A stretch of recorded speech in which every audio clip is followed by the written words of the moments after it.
Nasty, disgusting, perfect, amazing.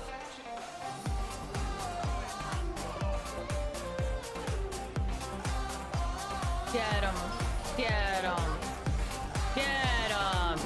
Get him.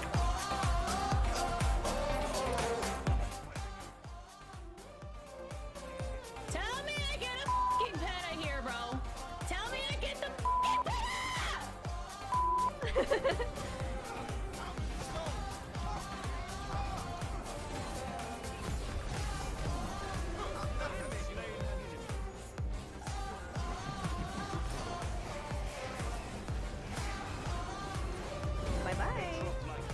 Who's around me?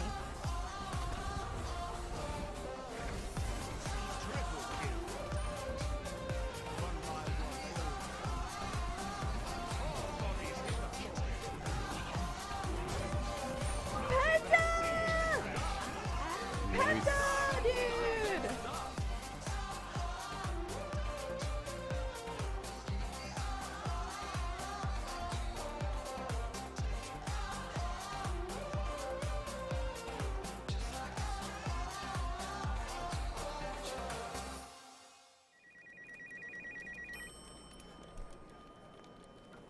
Hey, Hindu.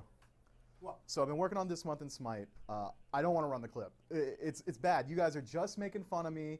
Aggro already has so much fun. I don't want to deal with it at all. Okay. Really? Oh, cool. Nice.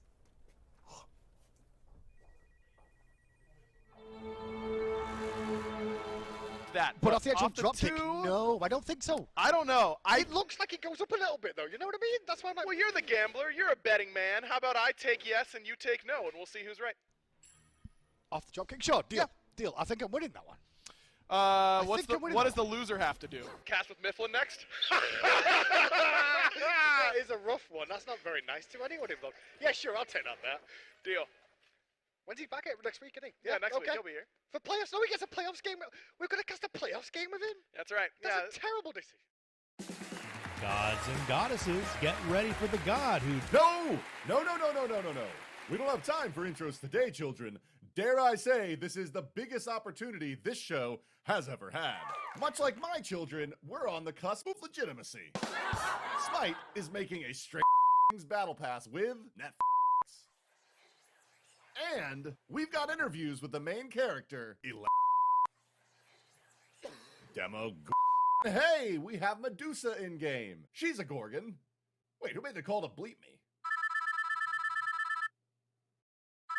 Oh, what odd timing. Yellow? Mm-hmm. I see. Well, hey, thanks. What the hell? Hello. Thank you for coming by on such short notice, Mr. Is it just Zeus? Yep, like, share. Subscribe. Mr. Zeus, I act as counsel for Hey Zeus LLC. I see. It's my job to ensure that we don't have any legal difficulties with your show. My name is Ra, attorney at law. Yes, and what a comedy treasure you are. It's come to my attention that you have used unapproved words for broadcast. I mean, I don't know about bad words like fuck or Loki main, but I was getting bleeped for saying Netflix. Like, bum. Yes, that's wildly unapproved. Bum, bum, bum. Words or phrases that are explicitly trademarked by third parties cannot be used on Hey Zeus, including straight Netflix and the fictional character I guess calling you She-Ra is out of the question. Here's a list of requirements. If you stick to these guidelines, we can proceed with the episode. Let me see them. Well, this seems reasonable. The sheet is backwards. Oh, what the folks! Welcome back to the show, and what a show we have! Our first guest comes from our friends at a streaming service? This talented young actress is certainly one to remember. Or should I say, one to remember? Please welcome to the stage the newest crossover skin in Smite. It's a person! Hello, young lady. You've been so successful on the show? How was the show? It was good. How has your life changed since you've joined the show? Well, Zeus, it's really turned my life upside down. Shut it down! That's all the time we have. Next time, we'll reveal Smite's newest crossover. Shut it down! Okay, so what's the deal? Can you help us get a 2-season order for streaming? Haven't you already done this season for free? I'm not what you'd call business literate.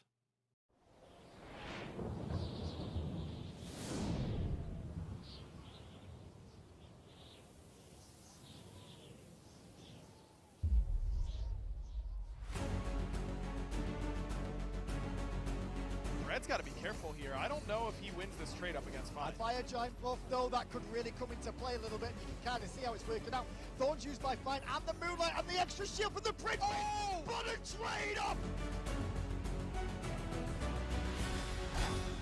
Rapper goes with a blink, but Bobby blinks on the other side of him. An inbound gonna claim first blood.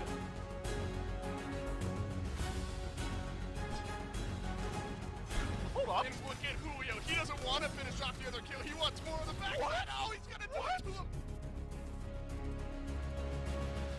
Metroid forcing Cyclone's ultimate out, and now Cyclone's been forced to use the Aegis. But how can he escape? But there's backup. Paul comes in as the Chernobog.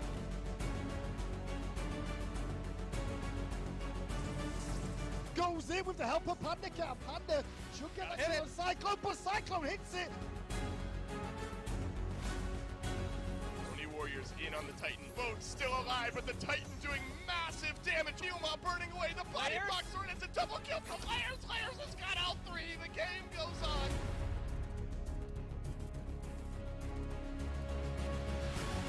Here come the Solar Scarabs. Oh, the Titan is going down so fast. All eyes on the Titan. The only Warriors need a miracle here. Boats found one. Neomob's got another. Is the damage? What? Are you kidding me?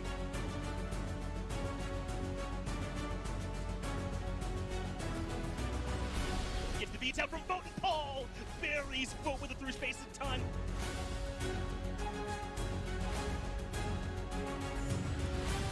Not as many. Give me a break, bro. Give me a break. Venenu caught in a bad spot as well, and when it rains, it pours. Van actually gonna turn it around. Uh-oh.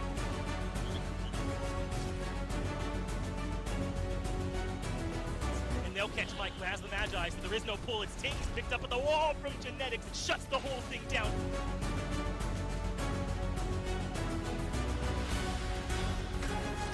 Oh, but that's a turnaround play. I'm a monster, able to connect, and Veronica goes down.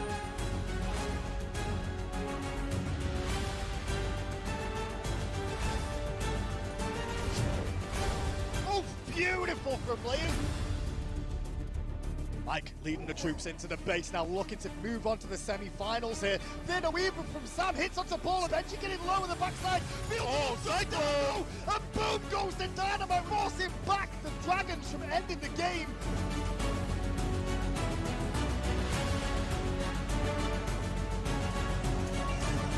Duffy in trouble. Piercing Moonlight used just to buy a little bit of time. The ruse there from Fine. Okay, buys himself enough time for Johnny to re-engage on the fight, the stun into the wall.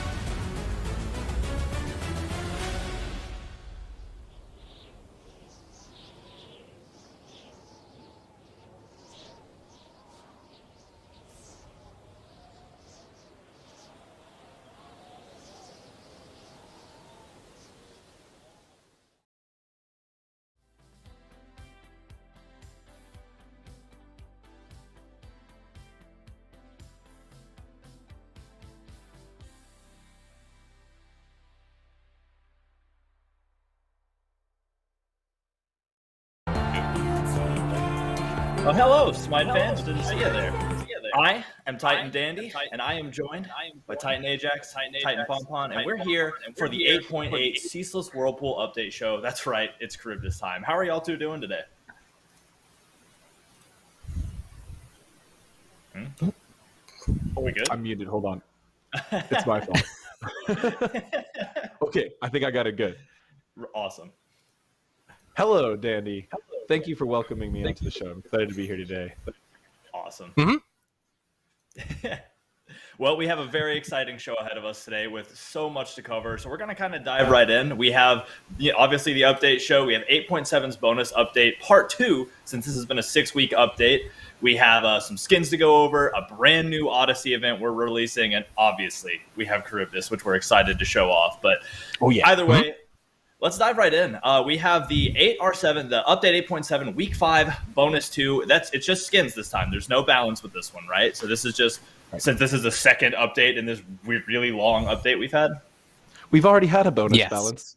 But what about a second bonus balance? Yeah, exactly. So with week 5, we're bringing in some new skins, starting with some Court of Midnight stuff. So Morgan Le Fay just continues to bring things to the battlefield, and the first of those is Polar Beast Ravana. Let's check that out. Let's see what that looks like. This one's really cool. I've been excited about this one for a while. Yeah. And it's been a little bit since Robin's had a skin, so I'm sure the Robin fans out there will be cheering. And I'm afraid. Oh, yep, I'm afraid. I was about to say I'm afraid of getting punched by a bear, and then I saw it and was right. So, wow, I hear they punch hard. Awesome. Yeah, looking at it, it looks like it looks like he would. Plus, ice fangs, claws I are guess. brutal. Yeah, fangs, claws. Ooh, that looks so good. Yeah, that looks awesome. Yeah, I love his I love the tribal tattoos. I specifically remember a playtest where me and Pon both chose this skin for testing, and I had to play against Pon's Robin, and I got rocked. And so I'm just already deeply ingrained. You're put on ice to fear the skin. Yes, I was. Couldn't blame you. Here, let's see what the voice line sounds like. Bear witness to my brawn and brawling bravery. I got a bit of an accent while also being a bear. Oh, and we got the pun in there. That's just all of the boxes for a higher. Oh yeah, skin. We're checking them all and getting punched by them all probably. So next up, this one is the one I'm super excited about. We have Confectionery Khepri. Let's see that. Oh yeah. Oh, there it is. The hug bug. Tastiest skin. Yeah, right. And look at all of the other candy skins are making. They're greeting him, welcoming him into the club. Yeah. The appropriate, he's huge, just the biggest one. Yeah, very much so. And wow, look at him in game. So what's cool about this is that this is a community concept skin actually provided to us by Jade Rapid. So thank you so much. This is insanely awesome looking and a part of the Court of Midnight event. Look at the sprinkles. I love it. Sprinkles. Khepri, one of my most played gods. On his left shoulder. What is? It's like a cake and some cookies and stuff, like a smiley face. Yeah, it's like a. Is it like a little? It's like a little cute duck that's edible. Yeah, like made of candy. Oh Let's see what the voice line sounds like. We're gonna have such a wonderful day filled with sweetness and love. Yeah, well, that feels like Khepri. Yeah, that feels like sweetness and love. I feel he's just such a wholesome character. He saves your life. That's all he does. Yeah, with sweetness and sprinkles and cherries and stuff.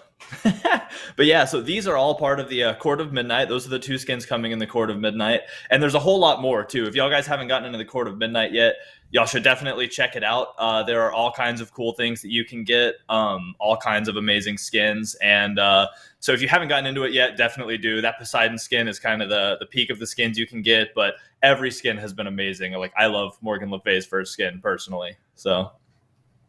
But it's a super cool event. Next up, we have... Yeah, right.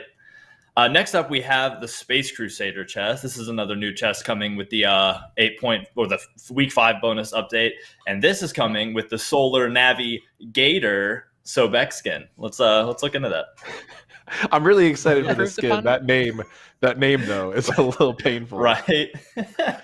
It's so good. I'll have you know, I had to practice not to, I keep wanting to say Navigator and miss the pun, so to practice. This one is amazing, and you can even see that little. There was a little rocket gator in the background. Those are what we use for his ultimate, which kind of swim around him.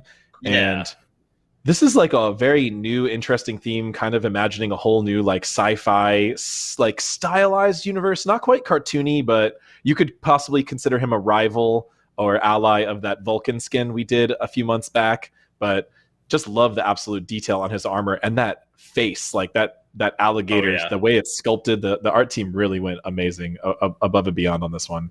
And this is also one of my favorite gods. This is an Ajax skin patch, this bonus patch. Khepri and Sobek in one update.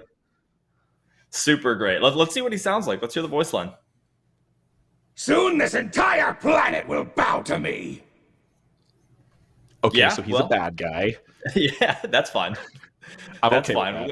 Yeah, with how good he looks, though, we'll forgive him for that until he throws me. But so yeah, that's actually the last of the skins. So those are the skins coming with the 8.7 Week 5 update that releases August 10th. So keep your eye out for that. There's going to be a ton of cool content. Make sure you get in the Court of Midnight and check out the Space Crusader chest with the Navigator. So from there, let's get into some community news. A lot of community news. Man, I feel like I could do a whole update show on this.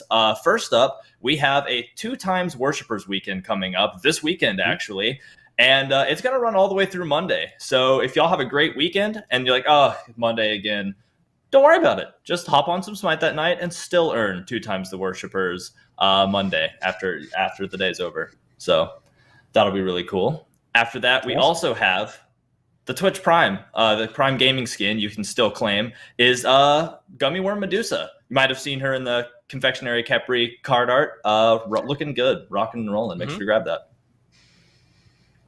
So merch news. Let's talk merch news. First big piece of merch news for those of y'all that might not have seen it on Twitter. The Maxnomic chairs, the cool Smite chairs that I don't own but wish I did, are available in the EU now. Yeah, there it is right there. Look at how gorgeous that is. Every time I see it, my wallet gets mad at me. But yeah, those are available for purchase. Hindu?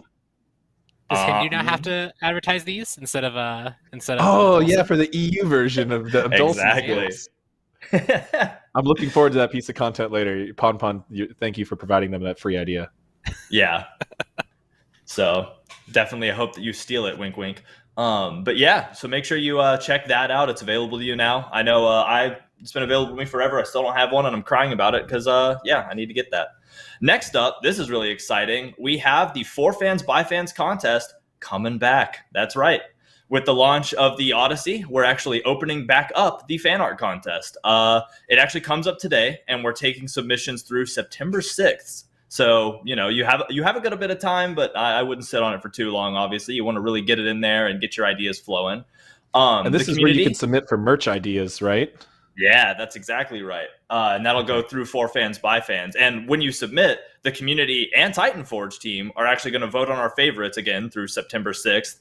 And the grand prize winner gets a cash prize, the exclusive artist bundle in-game, and you get to create your own in-game avatar. What's better than that?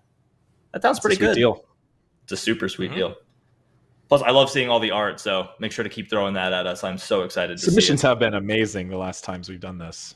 Oh, so amazing. I hit up the merch store like constantly, so Smite is a real hole in my wallet.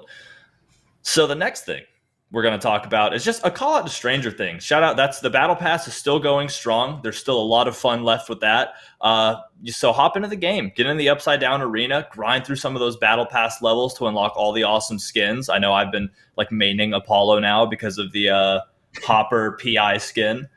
But yeah, it's going to continue through September 20th, which seems far away until you realize we're already in August, and this year has gone really fast.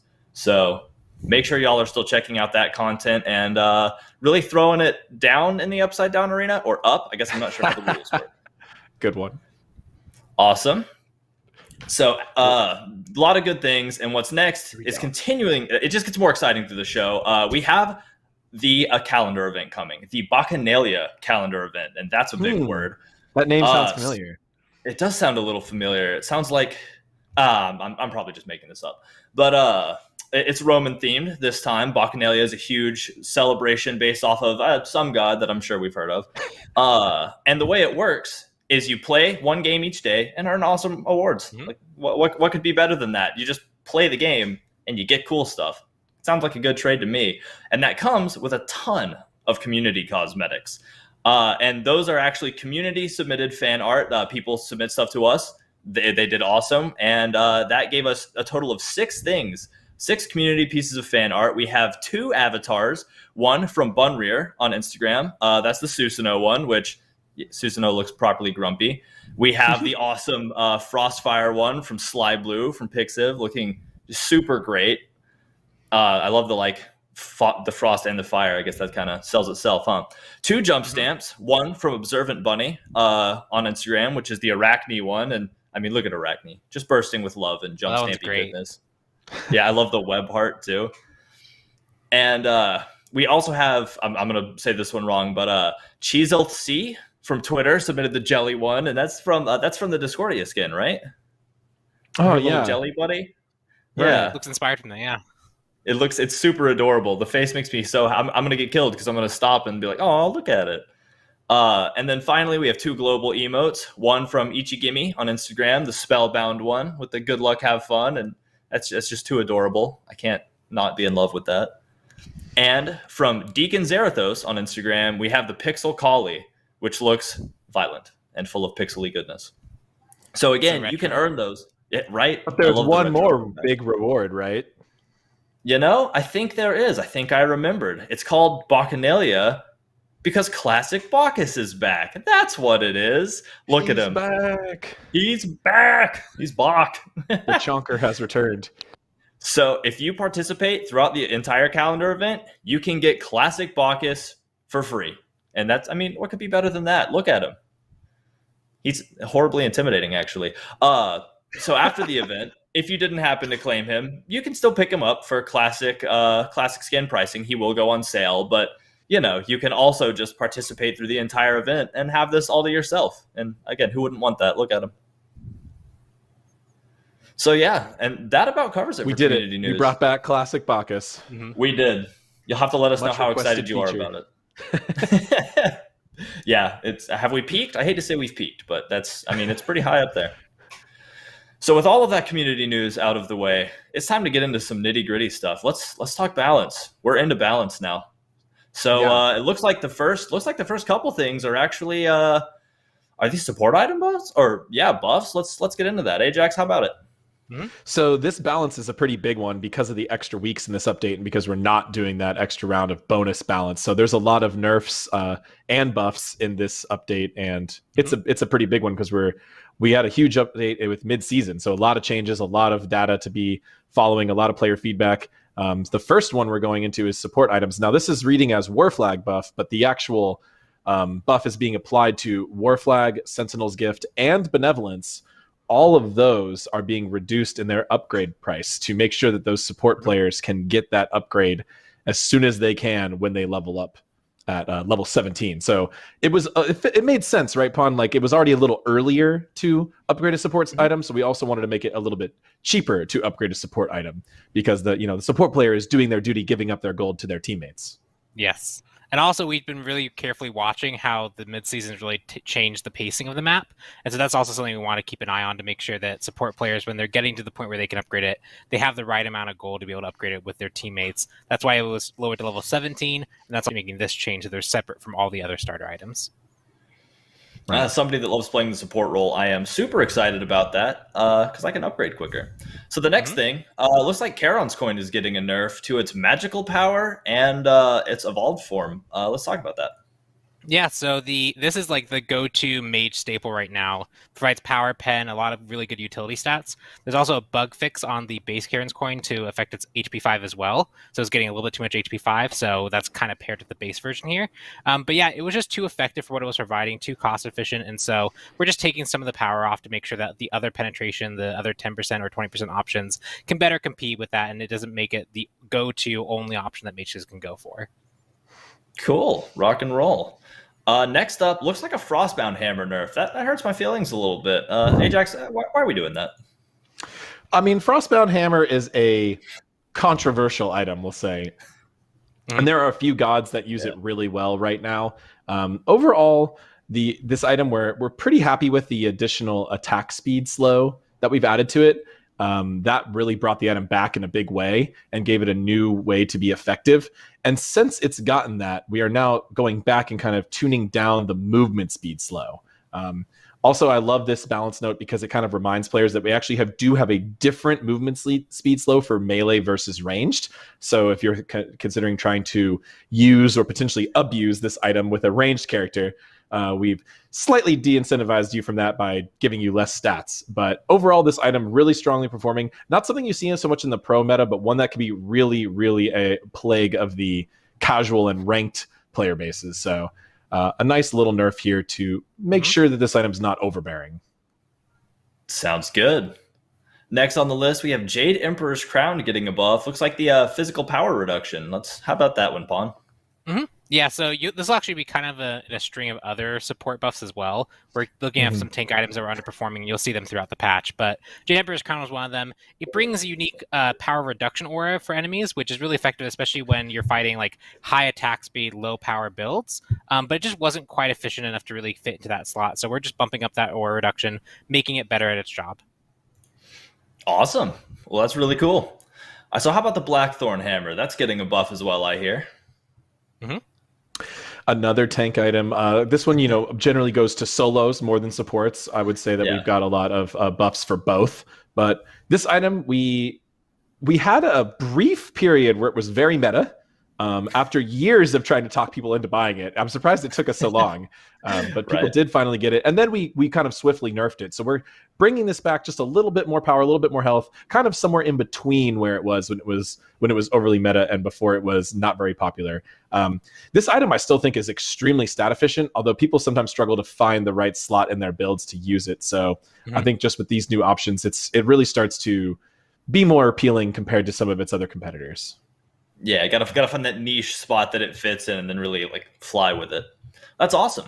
So moving on, finally, or away from the tanks, we have the Staff of Mirrodin, and that increases its passive?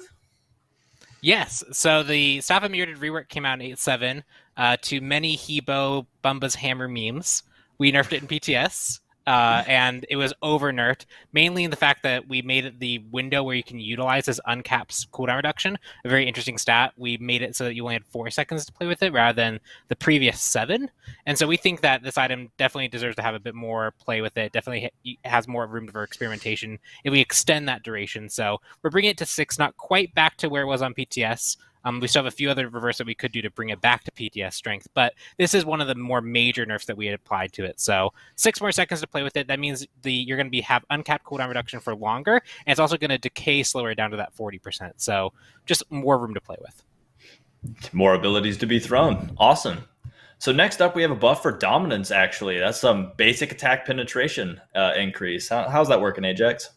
This item, now you might initially look at this and be like, what, 15% pen? You can't do that. The thing is, this is basic attack penetration, so it doesn't really factor into your total percent pen cap. So doing a slightly more doesn't really throw off your build. This is just a nice, clean buff that will stack with any level of pen build. We've been seeing hunters starting to pick up Titan's Bane, which kind of signified to us that dominance was not quite doing its job, because really dominance is intended to be the basic attack focus percent penetration item. But we've done some shifts over the years. We had Atalanta's used to add more percent pen. That's been nerfed. So players were just struggling to find that right level of percent pen in their build.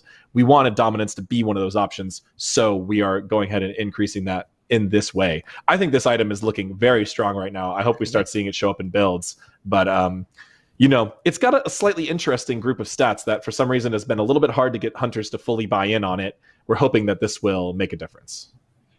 Awesome. Sounds good to me. So next up, we have the Vampiric Shroud, and it's getting a nerf, actually. We're decreasing some magical power from that. Yep, we gave it some love, and it became the go-to option. We saw the Pro League especially. They really bought into it. The first week of play with it, we saw kind of 50-50, but everyone kind of jumped onto the Vampiric Shroud train. We think all this really needs is just a 5 power reduction to make sure that other starters, other mage starters can compete with it, make sure there's room for that kind of play. I think this is still definitely the go-to if you're playing that more bruiser solo lane role. But for mid-mages, you have a bit more play now to go either Sands of Time or Conduit Gem, which is going to get its own buff later on in this patch. Awesome. Yeah, love that situational stuff. So next up, there's Blood-Soaked Shroud nerf, and that's getting some decreased health proccing. How about that? And mana. Yeah, Pawn, why don't you go through this one too, since you just talked about Vamp. So this one's pretty similar too. We buffed it. We changed it from like a lower flat amount to a more percent-based health, which works well with like bruiser or tanky builds. And it was just providing too much efficiency when you went this.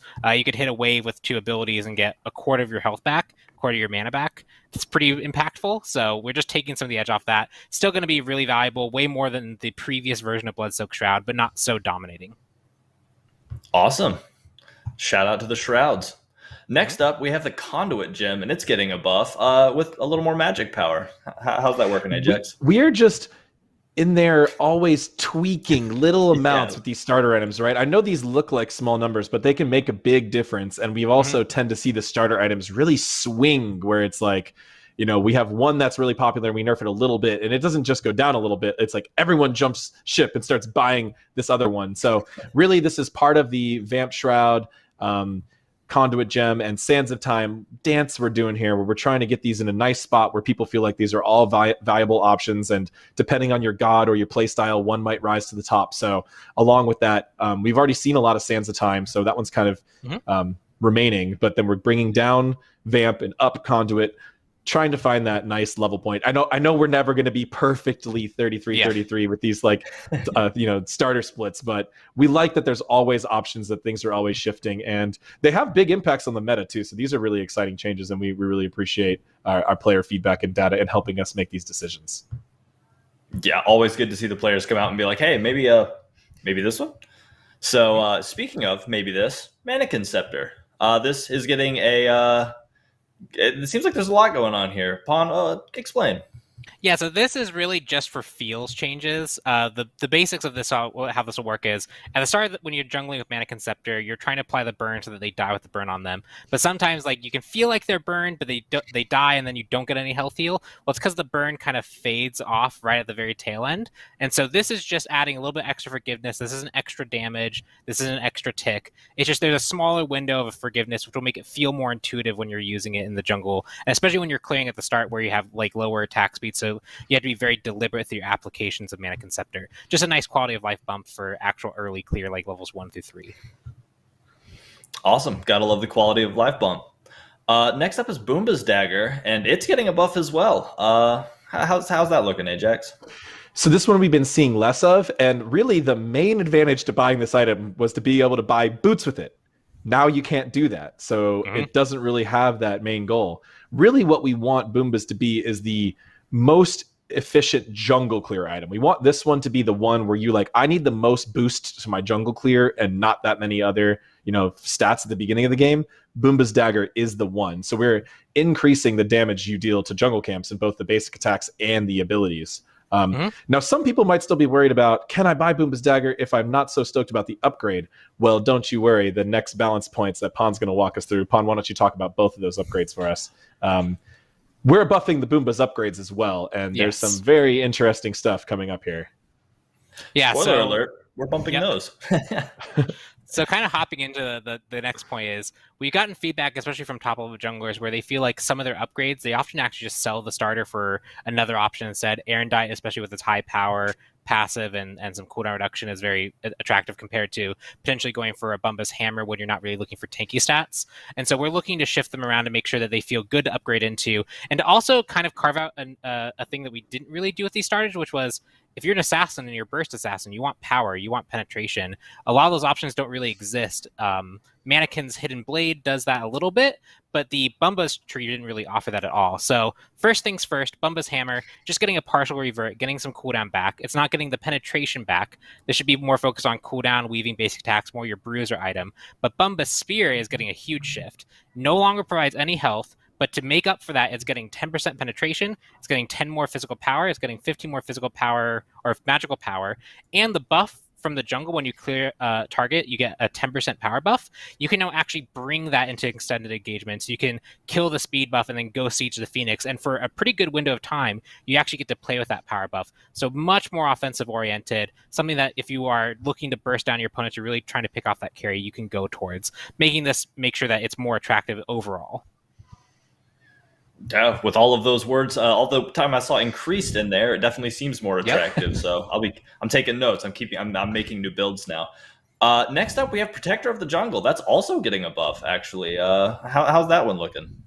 This one is a series of reverts from previous nerfs, and what we often like to do is when we see an item fall out of favor, we go back to someplace in between. So that's kind of what we're doing here. One thing to note is that the protection increase that you get from this item is staying at 12, but we're giving it a little bit more power, a little bit percentage power from the passive, as well as the base physical and magical power.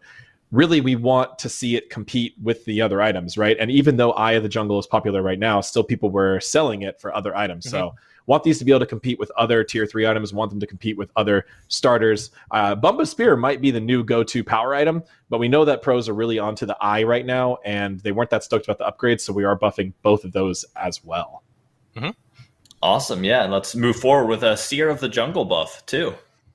Yep, so Seer of the Jungle getting a similar amount of treatment, getting the extra 10 power, 15 magical power, and also getting a longer duration. This is the ward clear one, where if you clear your camp, you can actually go clear wards potentially on Fire Giant. That window at 10 seconds when it initially launched was really, really short. 15, you still had you really felt the pressure to try and go clear. 20 gives you some more flexibility, helps your team come in and relieve pressure so you can actually clear the wards. And again, just getting the extra power. We think this is a very strong potential effect, so we just want to make sure that we temper any buffs with it with that kind of understanding in mind. Yeah, awesome. Super cool.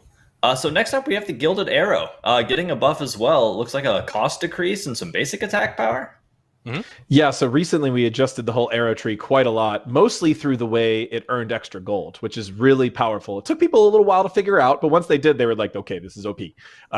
So we took that down. That really brought the item out of favor. We don't want to fall into the same trap again by giving it too much gold, but we do want to give it some stats to compensate. So it's going to be a little bit cheaper to buy at the beginning, and it's going to do a little bit more basic attack damage because, I don't know, this starter item is really fun. I think it's really good. It's been one of my favorite ones throughout the year.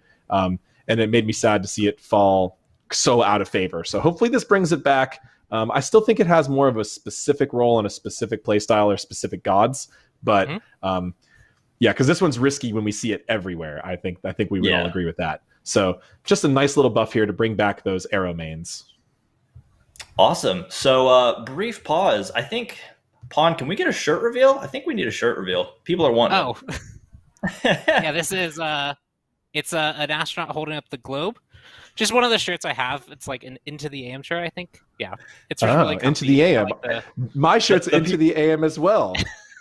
My shirt's Hawaiian, even though it's not Friday. Yeah, I just like the shirt a lot. It's really neat. Look at how well great shirt. I mean, too. The people wanted to see it. It stands out. It looks good. So we just had to cut in for a sec for that. So next up, we have War Flag. War Flag's getting a buff as well. Looks like some gold reward. How's that working? Yep, so we just talked about how scary gold reward can be, so don't let 2 gold reward fool you on this one. This item does definitely encourage a very aggressive and different place off from other starter items, but the reward wasn't quite there, and so we think with a little bit extra gold here to incentivize that playstyle, we can see pretty heavy swings of gold off really good engagements, and so hopefully supports will feel like this is a viable option. I know Benevolence has really been dominating that slot, but we're also doing some other adjustments as well to try and make sure the other starters feel viable. Yeah, starters really are getting all kinds of love this time around. There's also 48 of them. There's so many to adjust. Yeah. Right? That's like 2 handfuls at least. So next up we have Benevolence. It's getting kind of a shift. What's that looking like, Ajax? Yeah, really, this is a nerf in the case of people who are using this item in an unintended way, I guess I'd say. So we're decreasing the total amount of experience and gold you earn from anything when you have Benevolence. You're just going to earn less. However, that is going to give a little bit more to the ally. We didn't want to make this item a net negative. Like its whole goal is that it's a net positive. Yeah. But people were using this too often in a solo capacity, not necessarily the solo lane, but people just buying this with no intent to share the resources with their team, just buying this item for the stats and for the golden experience and for the ability to upgrade it into some very powerful upgrades, which, you know, spoiler alerts, more nerfs coming. So this is going to be a big nerf to people not really playing true support and not staying close to their team. Got it. Teamwork OP. You just got to stay together. That's all there is to it. So next up, Animosity getting a nerf. Looks like some decreased damage proc. Pawn, explain that. Yeah, Animosity is definitely an interesting talking point. We've seen a few roles in very recent times, we've heard murmurs of this build coming up with Animosity, where you really just rush at the end to get some really extra damage out. And this item is really meant to be kind of a fun meme. It's meant to turn completely support on its head. When it's viable on other roles and they're rushing this item, we've seen it be potentially a negative experience. We saw it very early on in the season. We just wanted to kind of get ahead of that potential build, taking it down from 4% to 3%, just making it, if you're going to go for it, it's not going to be quite as effective if you're going like a hunter trying to get some extra like chin size type damage. But if you want to play this for the memes, you still can. Cool. I always love for the memes. I live for that. So next up, we have Hide of the Nemean Lion. It is getting a buff, so shout out tanks. What's that buff look like? Oh, here we go. So I know that this will probably create a very long Reddit discussion about this item because we can't really touch it without going there. We don't have any interest in returning to reflect damage. We just aren't planning on doing that. Whatever we feel about this item, we don't plan to return to reflect damage. So I think that the pros, Olympians, everyone has been in agreement that reflect damage was not a very fun mechanic and not a good way to counter each other on an item. However, we have had this item feel a little underwhelming lately, so we are reverting one of the specific things we did before, which is how easy it was to get the block stacks. Making that a little easier to get, lowering the total protections you need to get those multiple stacks. Remember, if you have more physical protections with this item, you can get more than one block stack. Also just increasing the physical protection again. Block stacks can be really powerful. There's a lot of stuff you can do with them. It's still a very hotly debated, like, are block stacks too easily countered? Are they too hard to counter? I know there's a lot of high variance over and a lot of discussion over this item, but we feel like just making sure that solos and supports have another physical protection option that feels a little better, that we know that's going to be good right now. We want them to have that. And especially in a high pen build, block stack with, hunters are building very high pen right now. Block stacks can be really good because it negates the whole attack, whether building just protections only can negate part of that attack. So I do think this passive has a lot of merit and a lot of strength. Whether or not the community ever agrees with me on this one, we'll find out. So hopefully this buff helps, though. And it's also a bit healthier to like build in this scenario too, because Shell doesn't provide block stacks anymore. So you don't have that whole like staggering shells to get block stacks, and this filled the in-between gap. Now this is really the only way for you to like generate block stacks on your own if you're not a character that can do that already. So it's also probably a bit healthier now versus previously. Yeah, and as a tank player, I love watching like the first 2 crits just roll right off. So feels good. All right, so next up we have the Bulwark of Hope, also getting a buff. Let's get into that. Yeah, this item I don't think has been meta for a very, very, very long time, and that just even though like it has potential, it just never was quite there and always kind of off the radar. And so we think it's just time for it to get a bit of an update. So one is giving it some more magical protection, making sure its identity is very strong. But 2, also make sure that the shield has a bit more application cases. And so now it'll actually scale off your % health rather than the 150 plus 10 per level. Roughly what this means is if you're playing a purely squishy build, you're going to be a little bit weaker off. But if you're building any level of tankiness at all, the shield's actually going to be stronger. And that actually incentivizes you to build into more high health options with a very focused protection item like Bulwark of Hope. Yeah, awesome. So the next one, Stone of Foul buff. I see the word increased 4 times, so let's get into that.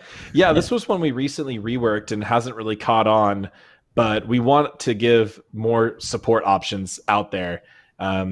This one's now just going to have better protection stats as well as a slightly better passive, which keep in mind that passive does stack and then multiply itself once you get it up to max stack. So you can build a lot of mitigations from this item.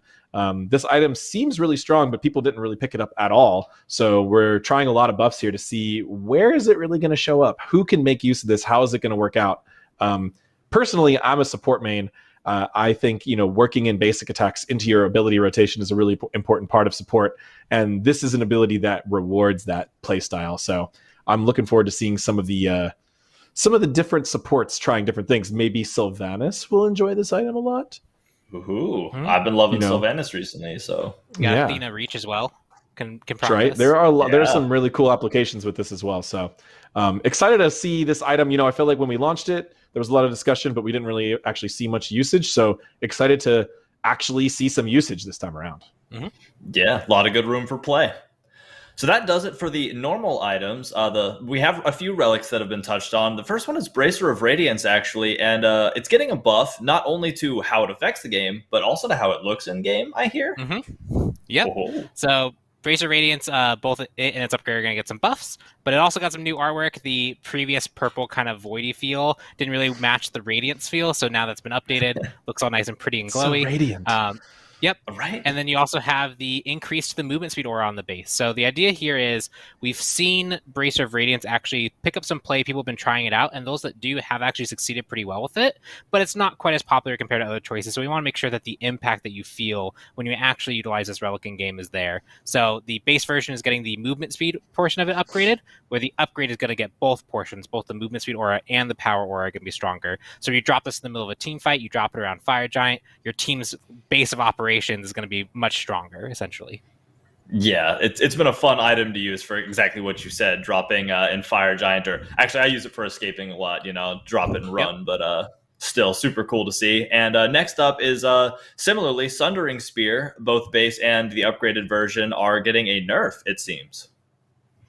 Oh yeah, we've heard a lot about Sunder since the rework and the buffs and changes. We nerfed it a lot in the PTS, and we are here to nerf it again, just a little bit more, focusing first on the cooldown for the base one, and then the upgrade is also decreasing the damage amplification. So we're liking that we're seeing this item as an option, but it's still a little too overbearing, and it needs to come down a bit, maybe a bit further, but we're bringing it down bit by bit because we don't want to just put Sunder back into the dirt immediately again after it finally came back, years later. I think the current design, as we've worked really hard as a design team, is a lot more healthy and less frustrating than the older versions of Sunder, where people were using it to just kill each other with. It's a lot harder to do that now. It's more of a team fight relic. It has a very unique skill shot element to it. Most relics can't be missed, but this one sure can. Yeah. So definitely needed a nerf, but we're going to be careful there and keep an eye on it. Awesome. Well, that does it for the items. We're getting into the gods now. We're getting into the juicy segment. And the beginning, the first god getting a nerf, you know her, and you love to see her nerfed, I guess. Tiamat. Let's talk about that nerf. Yeah, so Tiamat saw lots of pro play for a very long time because of her split push capability, and we've done a lot since to really temper that. And since then, she's been definitely highly contested, fairly strong, but the kind of intensity of the feedback that we've gotten on her has been less, but we're still seeing her succeed. We're still seeing her overperform. So we're just looking to hit specifically Consume and Outburst. These are her tank ground stance abilities, so her Chomp Chomp and the knock-up wave that happens. Formerly known as Chomp Chomp. Just the amount of damage you can do while you're in. Yep. When the damage you could do while you're in that ground stance and you're already tankier was just too high. And so we want to make sure that if you're going to be trading your offense for your defense, that feels like you've actually made that transition and enemies can more fight you directly without worrying about being pretty much instantly deleted. So lower scaling here, 20% overall on that combo should help make fighting. That's a big damage nerf. Yeah. Well, cool. Next up is Raijin, and looks like the scary drummer is getting a nerf. One of the most picked and played mages in the Pro League, as well as in the ranked queues, absolutely dominant right now. Taking down just this Raiju tick damage a little bit. Raijin is a very fickle god, as we've buffed and nerfed him. Small amounts of damage can really send him flying in lots of different directions. We recently made some adjustments to Raiju's overall kind of like effect and its durations and just the way it works, which I think were really smart. But this damage here is still really high, especially when you're hitting with the multi-hits of his ability 1. So we're just bringing this down a little bit, and specifically in the late game, you can notice it still has the same starting value of 14, but it's per tick. I believe this ticks 4 times, but it's going to be ramping down as you hit rank 5 because Raijin's late game is pretty insane as well. So I think this is the right direction for this god. Cool. I'll be less afraid of him late game now. Noted. So the next one is everybody's favorite giant silly snake, Jormungandr, and getting a buff. Nothing wrong with that. How's this buff looking, Pon? Yeah, so Jormungandr getting quite the series of buffs. We've seen him be very performative. Yeah. We nerfed him quite heavily, and since then he hasn't really ever come back from those nerfs. We've given him a few buffs here and there, but they haven't really helped him out. So we're just going to take off the Band-Aid, give him some more intense buffs than we have previously, reverting some of the previous adjustments we made when he was a bit more overbearing, but hopefully find that balance where he's not too frustrating. So general increased basic attack damage all the way up from 10.4 to 11.2. This is a full revert back to his previous breath strength. We also are increasing the base damage per tick on Venomous Haze, so this is the cloud ability. Why often you can't stand in and take the full damage. If you do, it's pretty intense. This will help him mostly in wave control, as well as potentially throwing it on the totem for totem contention. And then finally, Consuming Bellow. We're reverting back the scaling that it used to provide for consuming different Venomous Hazes. So it now, instead of providing 15% scaling bonus damage, is now 30% scaling bonus damage, letting it chunk a bit harder, letting you feel that impact more intensely. As well as we're also extending the duration that you have of the empowered basic attacks, where you get to breathe at full strength. You can now have that for up to 6 seconds. So pretty big buff to him, making sure that we're encouraging his unique basic attacks, as well as making him chunk with that Consuming Bellow. Should overall round him out and make him a more contentious or a more competitive pick. Whew, that was a lot. Yeah, big boy gets big buffs. True, I guess so. Make sure to hydrate. All right, so next up, we have Bologna. Bologna's getting a buff, looks like, to Shield Bash and Scourge. So how's that working, Ajax? Yeah, Bologna has also surprisingly fallen off and just not come back. There's a couple times where we thought she might show up with some of the new itemization, the new changes to the solo meta, but she hasn't really been able to find her footing. We were looking back at her kit and trying to analyze, what went wrong. And we were noticing these cooldowns are really long for Bologna, likely a result of her absolutely extremely strong launch.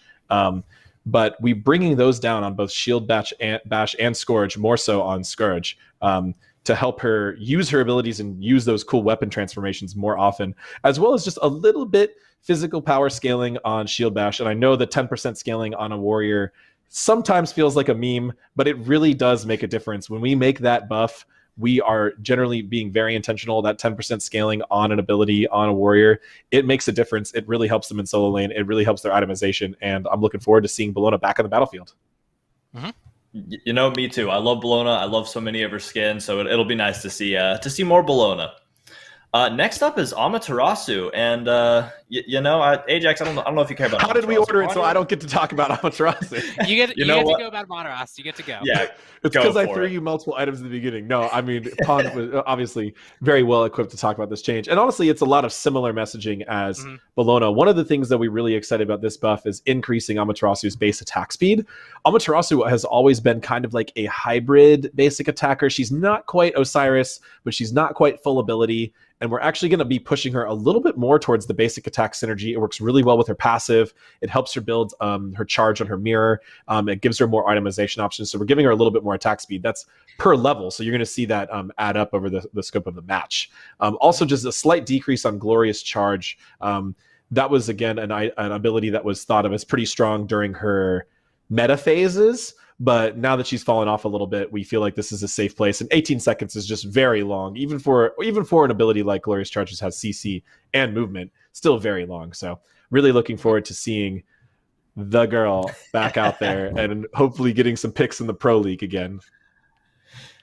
Well, glad to hear you're excited about it. The shirt shows. So next up, Scotty buff. What's happening with Scotty and the pup? How's that looking, Pon? Yeah, so Scotty, one of the hunters, I think she might be on the list of hunters that actually hasn't seen competitive play yet this season, but a hunter that has high potential but hasn't quite really been there in Season 8, and so we just want to make sure we give some buffs to her to help her better compete. So first up is Rune of the Hunt. Caldier's base attack damage is now going to go from 40% to 80% to 50% to 80%. This means while you're leveling your 1 or your Permafrost, you're going to have a bit more damage from Caldier if you control it well. But then also we're lowering the cooldown on Permafrost, her primary CC, in some cases her primary wave clear and poke, as well as her movement ability if she needs to escape. That's all coming down, so a cooldown reduction on Permafrost is quite the big buff for her. Yeah, I think she's going to be looking walking tall in the Battleground. Mm-hmm. So next up, and I don't know why he did a Thoth buff. He's already scary and loud. But what are we doing? How's it working? Thoth is a very interesting god because he never really performs very well in most metrics, but he is really scary in the right hands. He's a high skill cap god, and when players play him well, they are rewarded for it. This buff is relatively small, just looking to boost his ability. Like this Glyph of Pain has a very few specific uses. Increased bonus basic attack damage, notice, by the way. So this isn't actually buffing Thoth's ability damage, which is a lot of times what people are scared of. We're giving him this basic attack damage just to round out his lane clear and actually a little bit of his jungle clear. In Conquest, Thoth can really struggle to solo clear camps, especially the side harpies or his own red buff. Even once he gets some items online, this is a way for him to help get a little bit more damage and hopefully not cause him to get, to the point where we are all terrified of him again, because we do not want to be pushing Thoth too hard. So a very light touch here, mostly quality of life, mostly for some specific interactions, and hopefully nothing to really shake things up too much. Yeah, I'll be keeping my eye on Scary Bird. So next up, Baba Yaga, quality of life improvement. How is Baba Yaga main lives getting easier? Yep, Home Sweet Home will now be able to walk over minions. The cabin Shout has outs to very tall Reddit. legs. Yep. They should just be able to walk over the minions, and now she can. So it's there, especially when when you're using the house, it can be hard to even see that minions are there. And so be able to walk over it makes sense. It makes sure the ultimate feels powerful, and also it doesn't. You're not punished for not being able to see past the blocking volume that is the house. Oh, cool. I'll make sure to use that to run away and get over that lane of minions that was blocking me. So next up, we have Susanoo getting a buff. So Ajax, what's Susanoo doing better these days? Amaterasu and Susanoo getting buffs. Man, Tsukiyomi must be jealous. The whole thing, he's getting left out. So Susanoo, another one that players might have very scary memories, but I assure you, those memories are in the distant past. Susanoo's stats have been looking pretty low for quite a while now. We know how versatile this god can be, so we are being really careful. Just getting a little bit of base damage on his Wind Siphon and Jetstream, just to help him make those impacts in team fight and to help his jungle clear. This god is really at the bottom of the list right now, surprisingly so, and want to bring him back, but got to be careful with Susanoo, and we will always be careful with Susanoo. Definitely a 0 to 100 kind of god. So next up, Artio getting a buff. How's our bear person looking? Getting some nice buffs. So Energy Surge and Maul Prey, getting a pretty significant cooldown reduction from 12 seconds to 10. 10 is a very low cooldown ability for something that is quite potent, especially the Maul Prey ability. But also Heavy Charge is actually getting a charge speed increase. So right now it's increases your movement speed by 75%, and then you charge forward with that movement speed. It's going to 100%. It's not quite as intense as you might think because it has DR components towards it, but just know that she's going to be chasing you down a lot faster, and she's going to be getting her primary damage abilities up more quickly to help her box and be more aggressive in lane, especially when she's supporting. Wow, Bear Ravana and now faster Artio Bear. That's just a lot to be afraid of in the bear part of Smite. So, yeah, you laugh until she's running at you. Next up, speaking of animals, I guess, we have Kuzimbo, who's a turtle, not a bear, but still scary, getting a buff. What's that looking like? Watch that Nene, because it's going to be doing more damage here. Increased base damage on the throw, so specifically the actual projectile. Kuzimbo has had quite an interesting balance history where he can do quite a lot of damage with his Sumo Slam, especially pushing enemies through the wave. But this ability really suffered lately as kind of a ranged poke. So we're getting a little bit of base damage as well as a little bit of scaling to help it be a better lane clear, a better support ability that he can use in the lane. Yeah, Kuzimbo, you really never know what's going to happen with Kuzimbo, honestly. No, he is a very unpredictable god, but we know that we have seen him at the bottom of the charts and not very popular for a little while now, and we really looked hard to find something that we thought could bring him back up without causing too many problems, and here we are with this Nene Kappa throwing buff. Yeah, well, like you said, you got to watch that Nene, because he can turn into a horror. You don't see him for 10 games, then he shows up and ruins your whole game, so... But I'm sure he'll be good. I know people who are already excited about that buff just sitting here. Finally, last but not least, we have Nija getting a buff. So how's Flaming Spear? Looks like it's doing better. How about that? Yeah, so Flaming Spear getting that big cooldown reduction. Generally, you're maxing the 1 and the 3 to make sure you're getting a bit more damage out. And so you're often sitting on rank 1 of Flaming Spear. And at 18 seconds with more lower scaling on all of its components, it can feel like a stim that isn't really rewarding to pop. And so 14 seconds is going to feel a lot better, especially when you're going to get that heal more often from it. You're going to be able to box more effectively with it. You're not going to feel so... kind of slow on your damage output based off just having this at rank 1. So rounding out Naja, especially her his boxing capabilities. So big buff there. Yeah, sounds good. You know what they say, 18 seconds in MOBA seconds is like 45 minutes or something. I don't know the exact math. But it is a long cooldown. Very long cooldown. Well, not anymore. But not as of August 24th, when all of these balances are going to drop. So, because that actually covers the balance. We've done it. We've made it through balance. That was a lot. Yeah. Big one. So I know. Make sure to hydrate. So if you missed any of that or want to be able to read it again for yourself, make sure to check those update notes because they're going to be going live. But all of this comes out August 24th. So you'll have some time to prepare, have some time to figure out what you're going to be doing. So next up, we're actually going to talk about something that I hear AJ might be excited about. We're bringing back the Chinese Joust map. I actually believe, isn't this the map that launched in Season 3? This is, and I know there is a lot of people who will be very excited for this map. I've been very closely monitoring the Joust experiment. Funny enough, the classic Joust experiment was pretty successful. We saw quite a nice little boost in gameplay numbers, and those numbers sustained for quite a while, multiple weeks, and never really dropped below what they were before. We got a little boost, and then we came back to average, which is a nice little thing to see what happens when we change up a map. Now, a lot of people were very vocal about disliking lots of elements of that classic Joust map. And I've also heard from a lot of people who were very excited to have that map back. They potentially didn't use Reddit as much as the people who dislike classic Joust, but that's fine. Either way, we always had planned on rotating through the Joust maps. And I'm really excited to bring us to the phase 2 of this experiment, where the Season 3 Chinese Joust map is going to be returning. It's going to be replacing classic Joust. It's going to be the default Joust map for both duel and Joust, for normal, co-op, and ranked matches. So ranked duel is going to be on this map as well. We're going to keep classic Joust as well as Jade Corruption Joust available for custom matches. We are also going to be having a set of balance changes and, well, not nearly as many, but some smaller tweaks to balance and some bug fixing and quality of life. With Classic Joust, we knew that map had a core problem that we were trying to solve, so we made a relatively big gameplay feature change. That's not really the case with Chinese Joust map. You're just going to get change to the way XP splitting works to increase the amount of XP players get on the map to make it match a little bit more like our modern maps. Outside of that, this map is mostly returning untouched. I mean, hard to mess with a good thing, right? Right. Well, that is awesome. I hope y'all are excited about it. I know I am. It feels like it's been a minute since I've been able to touch into that map, and I love it, so I'm excited.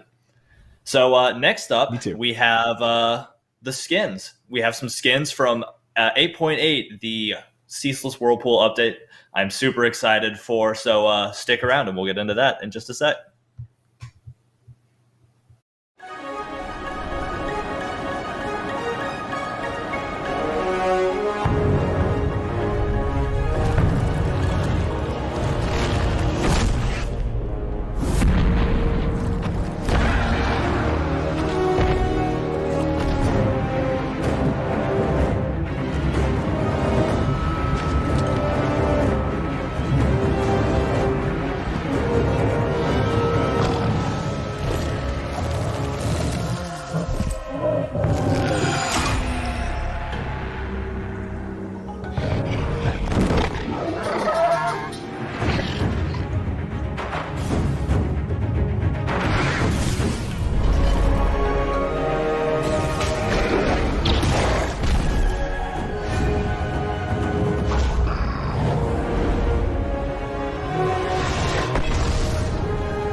How about that sticky note? How about that movie? Season 8, getting that map back. Welcome back, everybody. For those of you just joining, I am Titan Dandy, and we are now getting into the skins releasing in the 8.8 Ceaseless Whirlpool update, dropping August 24th.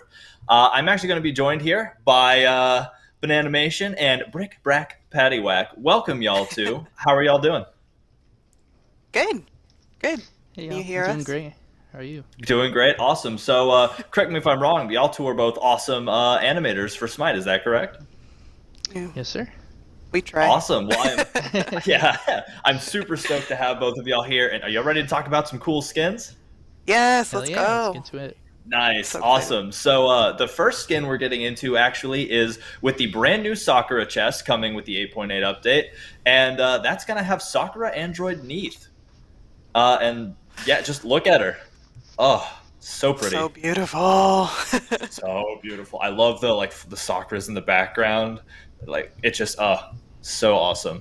Yes. Also kind of horrifying. Yeah. So ooh, look at that. So good. I love the Izanami one of this, so I'm really excited for this too. I totally agree. I love the kind of like see-through components of the body. You can kind of see beneath them. It's so good looking. Yes, beautiful. I love her. Absolutely amazing skin. I love the bow too. Let's hear her voice line. Let's hear how she sounds. Systems online. Threats assessed. Did she? I think she's the threat. I think we've assessed that she is the threat. So, I mean, look at that's her. Yeah. awesome, right? How could she not be? So next up, we have the Odyssey chest coming with the new Odyssey in the 8.8 update, and Draconic Devastator Thanatos. Look at him and be scared a little bit, probably. Yeah, definitely. This is my nightmare.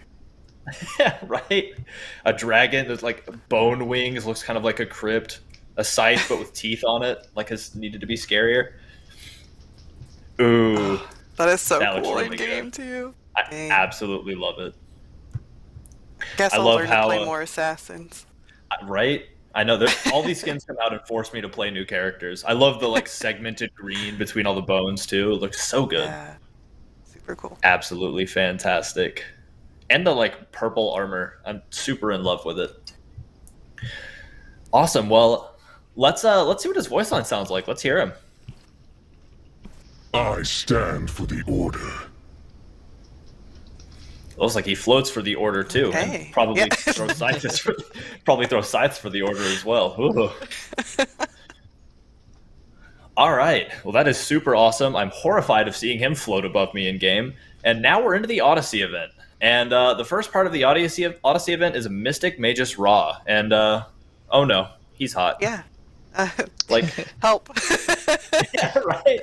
Check out the abs, looking so good. This is actually, I have a note. This is Ra's first human skin, which is incredible. Like, so you can take him in a look he's never had before into the Battleground, and I love like the way his back has that like floating circle. It just looks so good. Yeah. I love these lines of skins. Yeah, I totally agree. These lines of skins are great. Let's hear what his voice line sounds like. I see what is, what was, and what shall be. The portents never lie. If you listen to them, together we shall triumph. Wow, he sounds calm and sure of himself. That's awesome. So this next skin, one that I've been so excited to see, we have Neat's biggest fan, Zhonghui. Yes. And, look at it. I'm so in love. It's so like there at the event, cosplay ready, killing it in his lane, like so good. Oh, yeah. I love the people in the background of the Carter. It's so good. I love all the peace signs. I love it. Plus, what a nice smile. Zhonghui has such a how photogenic. Look at him. Oh, this is so good. The only thing that confused me about it is I thought Titan Cupcake was Neat's biggest fan. I've seen how many stars that she has in Smite, but I guess Zhonghui is even better, even more devoted. But such a great looking skin. And actually, I've heard that this skin has a new intro to match Neat's intro. So obviously, if you're gonna cosplay, you got to know the moves. So, and there are a lot of Neat sound effects in this as well that they're really gonna show through. So let's hear the voice line. What do you mean? I'm Neath. Do you not recognize me? I love that so much. And yeah, I do recognize you because you're really good at cosplaying. So that is so awesome. The next one is Valhalla Vice Heimdall. And just, check out the style. Oh, no, so stylish. Fun fact, the guy whispering in his ear is actually saying, "You rock." So, just a fun fact for y'all. They just hired someone just to do that for them. Yeah, right? I'm thinking about it. I haven't found anybody yet, but oh yeah, look at how awesome that looks. I love the gilded axe, the way the axe looks. It's just so awesome. So that is freaking cool. I agree. That is one sharp dressed hunter a right there. Crime, a little money, and a whole lot of fun. That does seem like a whole lot of fun. Yeah. Yeah. And it's a crime that he isn't here right now, because I need that suit. That's so awesome. All right, so the next one, another one, just so many things I'm so excited about. We have Malworm Jormungandr. And I am just so excited about this. Hardest part of my job is not just blabbing about everything all the time, and this is one of them. Super great skin, super excited for it, and actually a community concept from Jay Alejo. I'm terrible at pronouncing things, but it's, again, thank you so much for this concept. Everybody's so excited about it, and oh man, oh look at how good that looks, and the glitching. Yeah, it looks so good. I absolutely love it. The horns are great. All the like fatal error. Oh, that's so good. I'm again, every time they release skins, I find a new main. Usually it changes like 3 times an update. So I'm right there with you. Oh, super great. That is, I love it. Let's hear what the voice line sounds like. So many vulnerabilities to choose from. Which should I infect first? That sounds awesome. Well, Malworm, you have infected my heart, so don't worry about that. Your heart. Right. So next up, kind of an opposite. That's horrifying. Next up, we have a cutie, Kiro Danzaboro. And oh my god, yes. Yeah, everybody's favorite frog boy. I've been waiting for this for so long. I love it. I totally agree. It looks absolutely amazing. I love frogs. Oh, look at him! Oh, it's so good. That is so good. His little chunky fingers and his little... Oh, I love him. Let's take a listen to the voice line. Another journey filled with danger and the unknown. I wouldn't have it any other way. I would not have it any other way, and thank you. He has so much going on with this, and actually, we're gonna dive into Game with Pond to check this one out. So let's check it out. Oh my gosh. I love how light on his feet he always looks. I So know. a super pretty skin. His abilities, some of his abilities involve lily pads, I've heard. Yeah, look at him floating in there. And then, oh, so good. They got the coins, and the gun is so pretty. Oh, the bubbles on the God. It's like a fish, like his gun. It is like a fish. Yeah, I love how it comes out of a little kite. Yeah. Oh, beautiful. So good. I love it. I love all the watery sound effects too. It's just, what a great skin. That armor is so play more cool. Danza. He turns into, look at all the lily pads and the little flower. That's so cute. Absolutely amazing. I'm so excited for this one. All right, but the next one's what I'm most excited about, and for obvious reasons, boy. we have Toon Mania Cthulhu coming at you. Yes. Oh my god. I can't be excited about this enough. Cthulhu's T5. I could probably do a whole show on him alone. Look at him. His knobby knees. Look at how excited he is. His butt. Look at his him, butt gets me. Every time. Let's hear his voice on. Let's see what he has to say. The world, it's mine for the taking. Well, you can have it. You've earned it. Look at you. So this actually, part of this T5 is that he has 4 different characters, 4 unique characters. There's the base, which we just saw. There's the aviator, which we're looking at now, and we're also going to see 2 more as we go on: the sheriff and the greaser. But let's continue hearing these voice lines. So let's hear the voice line here. Trust me, you don't want to see me go crazy. The laugh is so good. I think I do want to see him go crazy. Oh, he's the cowboy. He's a little sheriff. I love how his tentacles are a mustache. I love his little spurt. Oh, what a great skin. Just all right. Let's hear voice line 3. I can't. Let's hear him. Let's go. Why settle for less when we can be whoever we choose? I think he's getting crazier every time. Correct me if I'm wrong. But... And finally, we have the coolest Cthulhu on the block. We have the greaser. I love the hair. I love the sunglasses. Like, so much style. So many good styles so far with all these different skins. I love him so much. I cannot wait to be all of them. Let's be the let's change hear you his want to line. see in the world. Get it? Oh, that's so good. So yeah, like I was saying, he has 4 unique characters, and these are based on his abilities. Let's go in game and let's see it a little closer. How about it? Yes. Oh, look at him. Look at the walk. He's got a jaunty walk, yeah. He does. He demands attention. If that came walking at me down lane, I'm like, I'm happy and also intimidated, I guess. So again, there's so many great things to go over, but his abilities are what changed his outfit. So as you use his different abilities, you're going to swap into these different outfits, and you're going to stay that way until you use your next ability. Oh, I love that. I love the cannon. I love so much good work went into this. So you see the plane with the dash. He turns into the little aviator character. His 2, he turns into the cannon. So many good things. But one of the cool ones is actually his ult, which y'all haven't seen yet. So yes.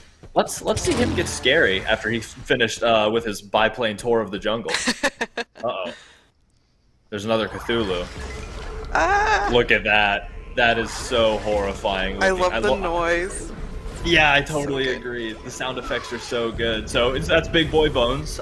He's kind of based on, you know, old animation, kind of like the skeletons from a bunch of old animation from back in the day, really based on that old cartoon style with the sound effects and the way that the skin all looks itself. Super awesome. But there's so much more to this skin than meets the eye. He has a lot of cool animations, which I've already seen, but he also has really cool victory and defeat screens. In death, he actually turns into a skull and crossbones, and he has a little ghost that floats away. So, you know, not that it's good to like die in game, but when it happens, at least you won't be as mad. So yeah, let's see it. Boop. Bye-bye. And then his little ghost floats. I love it too, the little swervy back and forth. So good. I hear he also has a pretty neat yeah, I was about to say recall animation is great. And he has a really cool VXG for getting back to lane in style. Yes. The VXG is the let's see how that looks. Oh, there it is. Got the Cthulhu mobile. Now, there are so many things I love about this, but yeah, that's my favorite. When you back up, he throws his arm back, looks over it's so good. I think you can what a honk the stylish horn, car. too. You can, yeah. When you jump and press space, he honks the horn. But look at how it's so alive and animate. I love it so much. So the audio team, shout out to our audio team for this. Yes. They spent a lot of time just talking about, you know, the classic 50s cartoons, the sound design, and how incorporating that with this skin would make it feel really good and showcase. Now, one of the other notes that I have about this is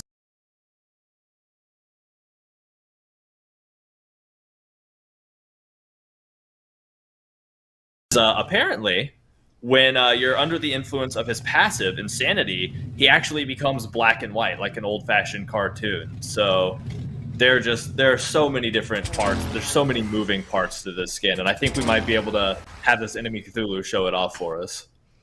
Yeah, there's like a little song that happens too. It's really cute. Yep. So, and look at that. He becomes black and white, just like in the old cartoon. It's so cool. That's just yeah, all the little animated eyes. Like, I hate to say that I want to have that passive on me, but you know, I'm gonna dodge the skill shot. Man, this is so cool. And yeah, this is going to be to get that skin. If you do the buy all in the Odyssey, you're gonna have that skin immediately as soon as you hit buy all. So it's definitely. I mean, I know that I'm gonna be doing it. It'll hurt and all that, but it's gonna be so good. I'm super excited about it. So thank y'all too for hanging out with me. Yeah, it's been fun. Those skins are super awesome. I'm so excited about it. But I think it's time. I think it's time we get into Charybdis. Let's go. Let's do it. There once was a girl who lived in the sea. She's born from the depths. She'll never be free. And every fish, each creature and man who laid eyes on her was not seen again. Mother, it's only a story, right? Right! Right! On the right! Fight!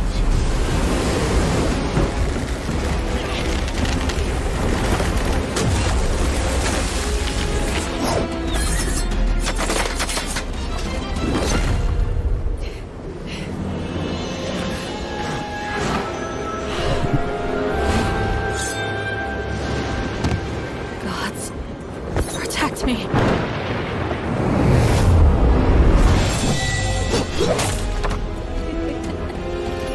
And now, your story ends.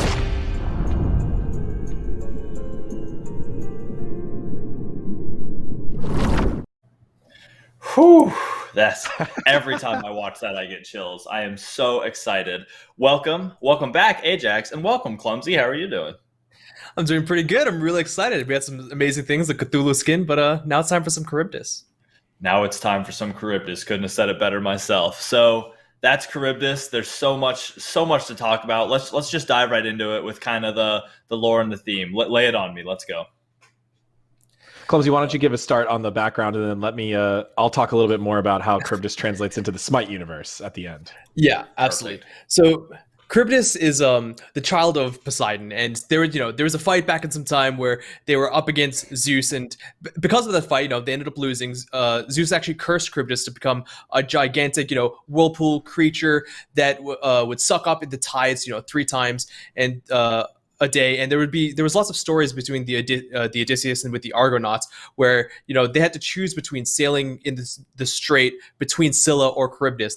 I think if you looked at the Closer Look blog, there's a lot of analogies that came up from that situation. And usually those sailors were kind of doomed either way. If they went too close to Scylla, well, she would get them, and if you get too close to the whirlpool in Charybdis, well, you're probably going to be doomed for a similar fate there. So as we're bringing Charybdis into Smite, we're realizing a lot of different decisions need to be made. There's a lot of different ways to work with this character. We really feel like the strongest bit of her mythology was how she's always referred to with Scylla and Charybdis. Right. All of the stories where she's described, they always describe her together. So we wanted to design her in a way that matched Scylla and made them feel like a dynamic duo, that made them feel like fitting together.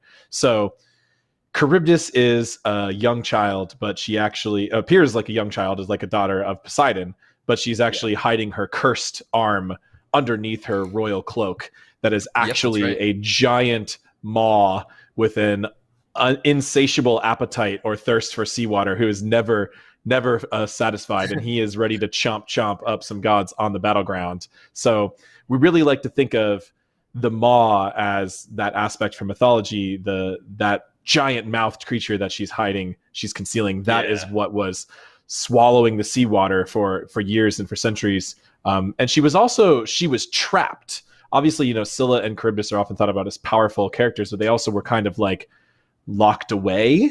And now she's freed, right? Mm-hmm. And that's why we see her in the cinematic leave her position underwater where she's been, swallowing ships, and she's ready to see some action face to face. She's ready to get her hands dirty. She wants to get out there and make her mark on the battleground. Specifically, she's got vengeance towards Zeus, who had cursed her to this fate for so many centuries, right? Oh yeah, I bet. And a lot of different thematic elements were all coming together. We liked the idea of, here you see her, this is her idle animations where the maw comes out and she interacts with it in various ways. You'll also see it coming out and interacting in various ways with her abilities, but we thought it made sense to see her be freed by Tiamat, the mother of monsters, and Charybdis, a child maybe no one could love except for Tiamat, right? That seems like a perfect fit. Tiamat, who is, all of her children are monsters, so Charybdis is not anything shocking to her. The dagger mechanic also came with Charybdis. We were initially thinking hunter. We've always wanted a hunter. We had talked about a lot of different ways to realize this, but we wanted her to have a weapon to help signify that, to help show her battle readiness. And we designed the daggers in a way that is referencing tooth from or bone, as if these all of her daggers, you could imagine, are the countless teeth that the maw has shed like a shark over the years. He just sheds teeth and grows new ones, and Charybdis fashioning them into her weapon. there's just so much detail and connectivity between her lore and her art and her style and her gameplay, as well as how she fits on the battleground. Like I feel like we could talk about this one topic forever, but Right. I'm so glad we're seeing her model and her animations right now, and we have to see, of course, her abilities. Oh yeah. How about we do that? Pawn, can you can take it away and show us everything. All right, let's see it all.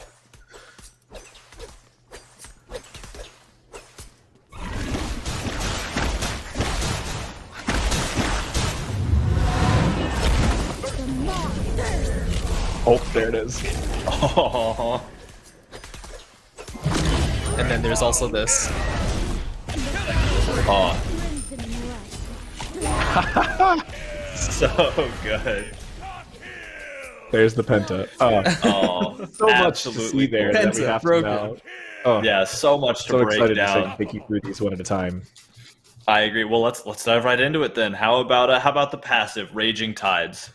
Yeah, Cryptus's passive is Raging Tides, although I also want to really quickly bring about her basic attack chain, which I know we didn't add into this, but it's pretty important. It's honestly what makes Cryptus really unique too, is that she has a unique basic attack chain where the third firing from Cryptus is actually split into 3 lighter basic attacks. So you can see here, every time she gets to the third one, there's actually even a little audio cue as well as a small animation tell. She fires 3 hits, 3 daggers that are all doing a third the normal amount of basic attack damage. But they do all proc in-hand effects. That's at so a reduced so damage exciting. amount. Yeah, I was gonna get to. I was gonna put a little ellipsis there. So Don't yeah, scare going them into the like passive, that, clumsy. Yeah, right. If we go into the passive, which is a Raging Tides, we get a little bit of that clarification, where there is the positive effect. Obviously, it is an ability; it's her passive. Where Cryptus actually, just like her father Poseidon, we wanted to have some nods, like we talked about in the Closer Look blog. She gains Tide with her basic attacks, and in this case, she actually gains attack speed as her Tide increases, and her abilities can spend it in different ways. But as we noted, item damage is reduced by 35% on Cryptus to make sure that the procs from her basic attacks aren't too insane. Believe me, at 100%, she was really doing a lot of damage, and it kind of relegated her to only being able to buy chins and Odipo. Well, now, honestly, while an attack speed build is good, and we can talk about that at the end, you can actually go crit and stuff too, and you'll see with the rest of her abilities, it feels pretty strong.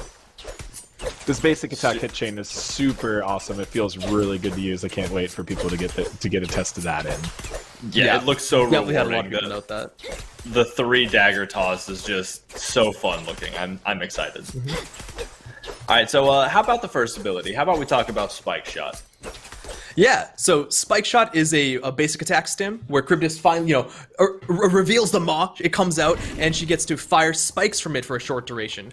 The basic attacks in this, because these are actually dealing basic attack damage, they're slightly wider and they fire slightly faster, so the projectiles are slightly faster as well. They pass through minions, and on hitting any god or wall, they actually splinter in several fragments. Those fragments are bonus damage, and they're not basic attack damage, and they'll deal extra damage to the god hit, as well as anyone in the vicinity.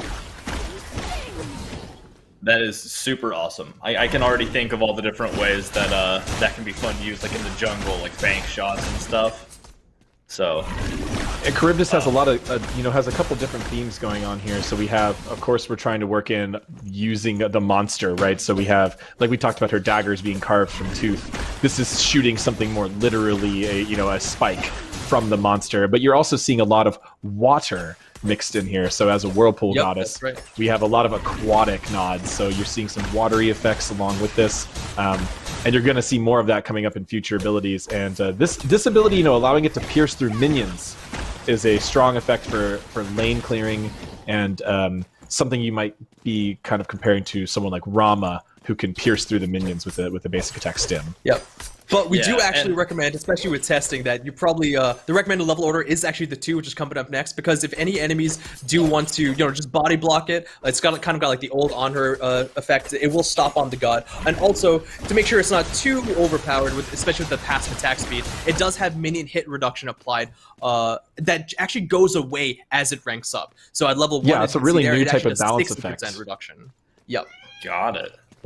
Now, correct me if I'm seeing this right, but this is a duration-based ability, meaning that you get to fire more spikes the more attack speed you have? Exactly. That's a really key point, actually, because even with her passive at early games, and that's another reason why we tend not to rank it early, you're not going to be actually doing that much because your attack speed's pretty low. But as you gain items and as you gain more levels, that ability actually becomes way, way stronger, even without any extra points being put into it. That's a bit of a one-point wonder, awesome. you could say. Yeah. Awesome. Well, let's move to the second ability. Let's check out Capsize. Yeah, absolutely. So Capsize, is a little bit of a unique ability where it starts off as a smaller cone, and the more you channel it, the more it actually gains in width. So that it's more like the cone angle itself is growing. And Charybdis is absorbing water from the area around her before firing it again from that maw. Enemies hit are applied with a really large but rapidly decaying slow and physical protection debuff. And if you channel for longer, obviously you're getting a longer lifetime and a longer potency to that debuff effect, but it does take Tide. So you can see right here, Pawn turned off his energy cheats, so he's actually unable to fire any larger than that radius, that width. And then this is symbolic of Charybdis drinking up the water for all the years, right? Yeah. So in this ability, the maw hidden under her cloak is drinking in the water and getting ready to then projectile it out at enemies. This is a really good setup ability. You'll want to use this before you follow up with your basic attacks in many cases, but I would also like to point out that this ability does not hit further than 55 units away. Her basic attacks are the normal 55 unit range. Her 1 is the normal 55 unit range, and the 2 is also a little bit shorter than that, so she doesn't actually have a long-ranged poke ability on a hunter, which is a very interesting playstyle. You kind of have to get very close, or you have to stay right at that 55 range to play Charybdis optimally. And her next ability doesn't really afford her any range either, but it does complement that type of playstyle in a very interesting and powerful way, and of course in a very satisfying way to those players out there who are wishing that you could be just a giant whirlpool. We have something for you ready to go. Well, why keep teasing them with it? Let's show off Whirlpool form. Let's let them see the monster, the Whirlpool. So we knew people would want to see a Whirlpool. We knew people would want to see more of the monstrous maw. So we kind of designed this ability to be, really highlight those themes as well as give you this feeling that you've got similar. You have a similar approach, like AJ was saying, where you are incentivized for going in. So this ability is a toggle ability. You can only toggle it once, however, and it does take Tide in doing so. So it's kind of like a mix between Pele and Jormungandr, where if Charybdis just uses this ability, she's dealing damage to any enemies in the vicinity. But if she actually presses again to spend that Tide, she moves even faster and does more damage in that area, and also does a knock-up effect, which is really integral actually to her gameplay, especially when you're trying to be aggressive. Yeah, it's scary because you burn your escape if you use that to engage, but with that speed boost and the knock-up, there's so much potential for really getting into your enemy with that. Now, this is a very powerful movement ability and also a very unique one, and one we kind of wanted to try out in Smite for a long time because of its untargetability.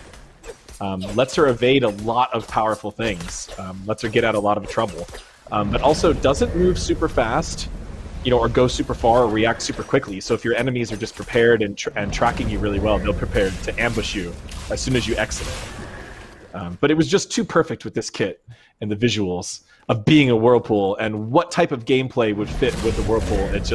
It all worked together so well on design, visuals, and theme. I'm so glad we were able to bring this aspect of the kit to this goddess. I mean, no people were really looking forward to this kind of visual element, and we wanted to make sure we had a way to honor that.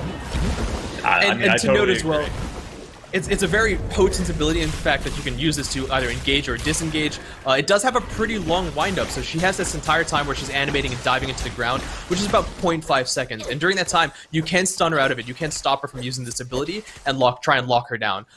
You'll definitely notice that it's not the easiest to just freely escape, but if you're given enough ample opportunity, then you definitely can get away from some serious hands. Did you mention the warm-up time, too?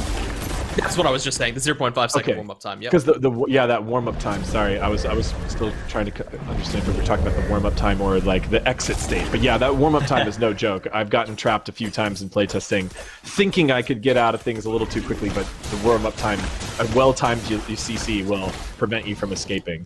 And same with if you're too deep in, once you do exit out of that form, someone can save your CC for right when you come out and get you that way too. And while you can go underneath player-made deployables, you cannot go underneath geometry. So that's another big thing. She doesn't have like a leap or a teleport, right? So if you are being ganked and you're in the middle of your lane, you may not be safe just going to your tower. You might have just preferred having like a leap over into the jungle instead. So sometimes just chasing the Cryptus is actually the simpler approach. Yeah, but that is super worth noting that, you know, Ymir throws a wall or Odin drops an ult, and if you have that ability up, you can just skulk right out under it. Yep. Which is super awesome. Very evasive. Yeah, and I agree that it looks super good. If super good means like terrifying and toothy. So, but that's awesome. I'm excited about that, and not excited about trying to chase that. But let's get into the ult. Let's check out the Maw Hungers. Yeah, I just kind of wanted to see it again before yeah, let's do it. Let's do it. There we go. Oh, all right. So brings out the Maw. Just like how Cryptus had, you know, that passive that kind of alluded to her father, Poseidon, we wanted to do something very reminiscent to, you know, her spiritual sister of Scylla. We wanted to have this similar kind of ability where you do a large chunk of damage, but utilizing this awesome creature of hers. And of course, you can see you've got the killer reset that Scylla has. So Cryptus has that as well. So what's happening here is, you know, Cryptus is really revealing her true nature, being immune and moving faster as well. And she actually has a rectangle component that you can aim as the player, which will push enemies that are caught in that towards the cone, towards the center of the cone. And in that cone, you're going to be dealing a heavy amount of damage and actually stunning as well, which is a different component than Scylla has. But as a hunter, this ability is actually not the easiest to use. We have found in playtesting, and just while designing her, that if you're a long-range mage like Scylla, firing something over a wall is pretty easy. This ability, you can't fire through walls because of that net component. And if you're not careful, the enemy can just sidestep it or beads or Aegis, and then it just fire back at you. So adding that stun component to utility has been very, very helpful. And sometimes using this ability as an engage rather than like the final hit has actually been more helpful, depending really on whether your team can set up the CC beforehand for you or not. Yeah, wow, it's just so impressive to watch just how amazing the monster looks. Oh, and that's cool. You can choose the distance you want. So you can literally cast it like a bite right in your face. That's exactly. Awesome. So the closer you do fire this ability, the faster it comes out, which is also really important because at the max range distance, it isn't actually the easiest ability to hit. You know, enemies can just kind of. It really is not. And I know people, you know, there's probably a lot of people out there who think they're masters at Smite, and some of you maybe are, but a lot of you are not. And when the time comes, we will see how this works. How good people are at hitting it. We think this is a very high risk, high reward ability. It can be really strong when the enemy team is not really paying attention, or if you catch multiple people with it, especially because of the CC. Like I remember having just like the experiences Clumsy described. I remember having experiences in playtesting where I tried to use it in a one-on-one scenario, missed or got beads, and the other hunter punished me for it by killing me. And I also remember coming around a corner in a jungle and hitting like 3 enemies on the team with it who all had their beads down and swinging a whole team fight. Right, exactly. It's very akin to Scylla, and also it's just very important for us to show her Maw, the monster, in its truest, full-size, large form, where it's just really impressive and scary, and that's what this ability is really going for thematically. You know that moment right at the end of the Cryptus cinematic where the Maw is just flying at you? That is the Maw coming at you and it's about to bite down. That's so exciting. And I don't know, I really love that you get to choose the range, because like that means, you know, if you're engaging on somebody, like if you did it full range, you push them away, that's so far away, you know, you could ruin an engage. Yeah, you can absolutely use it as a disengage, right? Yeah, like there's so many ways you can use it. And it's obviously horrifying. So super duper awesome. Was there anything else that y'all want to see in game? For me, we have pretty much additional animations, waves, claps, emotes. Yeah, sure, absolutely. Taunts and stuff. Recall. We have mastery skins as well. But yeah, gameplay-wise, I think we covered pretty much everything. Awesome. Well, then let's check out the mastery colors. Let's look at that. Thank you, Pawn, for driving. Oh, that looks good. Yeah, that guy is scary. Yeah, and the guy even in this color, he's scary. Ooh, yeah. Oh, and I love, so for those of y'all who might not have noticed, but the eye colors are different. So there's a normal eye color, and then the eye color that matches with the eyes of the Maw. So to kind of show, you know, that half is corrupted or cursed by the Maw. So just another really cool thing that they added. It's so great. I love it. We also have that gem on her shoulder is swirling like a whirlpool contained within it, and you can see it here in the card This art one's here. super cool too. A nod to her I love whirlpool the different recolors. history. So absolutely beautiful. I love the green, like the contrast between the orange hair and the green cloak. Oh man. Mm-hmm. And yeah, like Ajax was just saying, the gem on the side with the whirlpool is so amazing to look at. Like so much. Just a lot of details to bring the whole theme together. Whoa! Here's her mastery card with her and Scylla. Yeah. It's so like she wears the gold well, like that stance. Oh, the teeth are golden. Yeah, it was just you can't like help but look at those, right? Stare at the golden teeth. So good. She really is rocking this color. Like she's so regal looking. She wears these colors so well. That's the contrast there. This is always one of my favorite masteries. Is this color scheme? It looks great on Charybdis, just like it does on every other god. It really does. The Maw looks so I have Diamond Fafnir, and I still play Legendary Fafnir instead because I just love the Black Dragon. Like, but I don't know though. Diamond's looking this good. Is default again. This is default. Oh, this is default. Oh yeah, you're right. Yeah, no we diamond. Went back to default. They psyched this out for a second, thinking of going in order. True. And I did see some players mention that Charybdis' default kind of has a little bit of a mastery color, but I think we've shown that the masteries feel very different from this default. And in the diamond, you would see the diamond, the Maw would be very bright white, his teeth, and his skin color would be much more teal and reflective. Yeah. Which I'm not sure why we made that mistake. We looked like we copy-pasted over the wrong video or so, overwrote the wrong one, but we could definitely, those will all be available in PTS for you to take a look at. And just big shout outs to the art team and the tech team, animation team specifically. Charybdis is no easy feat. Like doing the Maw and the girl, it's almost like doing two gods at once. It is a huge task for our team to come up with something like this and to make it work. And the amount of scaling it has, the way it can change size, which is just, part of its power is it can change size. That's not uncommon thing for sea creatures to be able to do. Inflate and deflate themselves. That's what the Maw can do as well. And just the team working around that, working around the cloak, how they hide away the monster. It's really, really a technical marvel, and the team put a lot of time and effort into making it all look so clean and smooth as the final product. Yeah, I mean everything down to the sounds too, because I've even been told that the sound, there's so many little like sound effects and bits from actual sea creatures, including even like dolphins and whales. They really they took the sea and like compressed it down and like Charybdis.